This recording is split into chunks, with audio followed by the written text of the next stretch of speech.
What happened in Cleveland here, Chris? You know, Dan, my understanding is that there was a disconnect between Ty Lue and the front office / ownership about who should be playing right now. I mean, Ty, as you saw from, some of the Instagram posts after the fact, but there's a strong bond between Ty and the vets on that team, the J.R. Smiths, the George Hills, the Kevin Loves. I mean, these guys went to 4 straight finals together. And the message coming from the front office, from what I'm able to understand, is that we need more of, Colin Sexton. We need to play these young guys as we, effectively tank and try to rebuild that way. So I think that's where the disconnect was greatest, and that's what cost Ty's job. Wait, they want to tank, and therefore they don't want the veterans to play because then they don't have as good a chance of tanking if you have good players out there? Well, I don't think the word tank was never used necessarily, but it's, when you're playing a rookie point guard 35 minutes a night or whatever it is, that's what you're doing. I mean, Philadelphia did the same thing for years. When you're sitting your more talented guys in favor of younger players who are going to make more as mistakes, it's just a matter of semantics to me. Man, 6 games in, if they went 2-4, does he keep his job? 1-5, does he keep his job? I really think, Dan, it all depends on who he's playing at that point. I do. I mean, I don't think it was. Look, this Cavs team stinks. Like they're really bad, and nobody's surprised at that. I mean, you couldn't exhume Red Auerbach and have him on the sidelines and have it be successful. So that it is what it is. I just think that the ownership and the front office wanted to see more of the young players, and I don't think Ty was willing to do that. The headline of the first 2 weeks of the season is what? I mean, there's a lot of surprises. For me, it's Toronto looks like the team to beat in the East. I mean, Kawhi has been Kawhi, and that's that's a team. And I was talking to an executive about this last night whose team played them. He said when you play that team, everybody knows their roles, and that's where they differentiate themselves from the Celtics right now. The Celtics figure each other out and see who does what. And everybody's kind of deferring a little bit too much. Kawhi stepped into that DeRozan role. The bench guys are still there, so they know exactly how they want to play and how they want to play together. So I think as good as they've been early has been the biggest story to me. I also had to laugh when you had people say, time to panic with the Lakers when they lost their first 3 games. And then they won a couple, and then were we still panicking? And then now you lose, and are we panicking again? Is it going to be this way? Is it game to game the entire first half of the season with the Lakers? No, I mean, every team LeBron has ever played on has been game to game. Remember when they were 9-8 with Miami in that first year, and everyone's firing Eric Spoelstra at that point? I mean, same thing with Cleveland. I mean, it's just we micromanage LeBron in ways that I don't think we've ever micromanaged any player in the history of sports. All that being said, this is what they are, Dan. They're an inconsistent team that I don't think has the talent level to be a playoff team in the Western Conference. 2 fundamental things that I thought coming into the season they'd struggle with they have. One, they don't defend.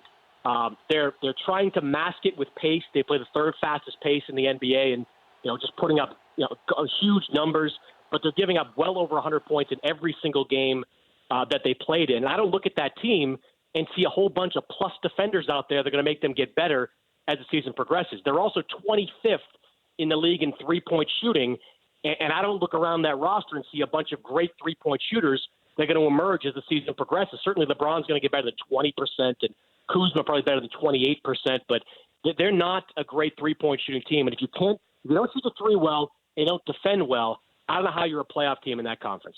Talking to Chris Mannix from Yahoo Sports, senior NBA writer. There was a report that Jimmy Butler has assurances from now the owner, Glenn Taylor of the Timberwolves, that he will be traded. Do you believe that?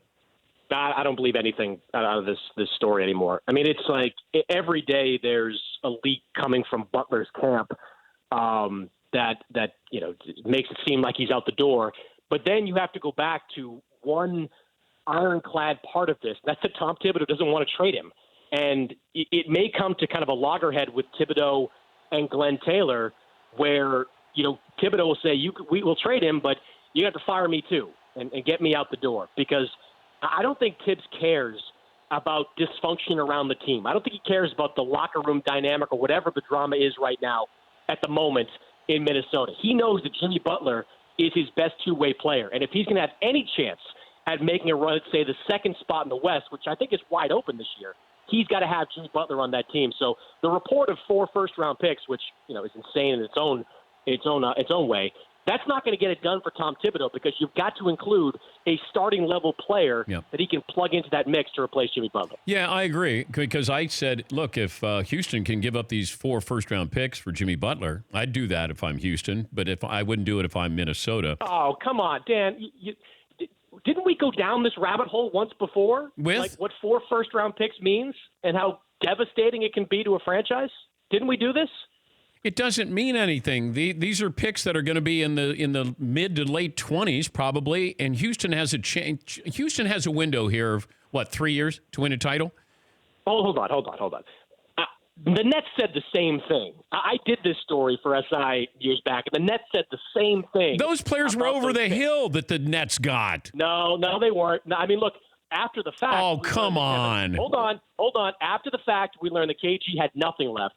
Pierce still had something left. At the time, Dan, Darren Williams was in that kind of Chris Paul class. We're still comparing those two, and Joe Johnson was a high-level guy. I remember the cover story I wrote for SI. On the cover, it said, "Who wants a piece of them?" Because there was a lot of people that believed that team was a championship-level team at the time. There's no way they could have imagined that it would have played out the way it did. Do you think if the Rockets get Jimmy Butler, that changes anything in the West? It makes, yes, a change in the West. They're re-entrenched as number 2, but I've watched Golden State over the weekend. They're playing the best basketball I've seen them play in the Kevin Durant era right now, especially between those two. Durant and Curry are just completely in sync. I don't think it gets them a championship. And more importantly, Dan, for this purpose, is why I think it's dangerous, those 4 first-round picks. Jimmy Butler's been banged up in recent years. He had some knee problems, dealt with some injury issues. Presumably you give him a 5-year contract, right? You sign him to the max level deal that he really wants.